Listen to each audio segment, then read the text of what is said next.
और अल्लाह ने हुक्म दिया हर ताकत को कि आदम के सामने झुक जाओ, क्योंकि ये है अल्लाह का बनाया हुआ खलीफा। ताकत नहीं है, खलीफा है आदम। ताज नहीं है, खलीफा है आदम। लश्कर नहीं, खलीफा है। फौज नहीं, खलीफा है। वोट नहीं पड़े आदम को, खलीफा है। पता चला अल्लाह के बनाए हुए खलीफे के लिए ताकत जरूरी नहीं, ताज जरूरी नहीं, लश्कर जरूरी नहीं। मूसा ताकत के बगैर भी अलैहिस्सलाम है, फिरौन ताकत पर भी लानतुल्लाह अलैह। मैंने फरिश्तों को आदम के सामने झुका दिया।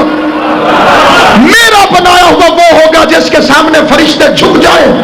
अब नबी के बाद ये न बता ताकत किसके पास था, ताज किसके पास था, हुकूमत किसके पास थी, कुर्सी में कौन बैठा, ये बता फरिश्ते किसके घर में चक्कियां जलाते थे।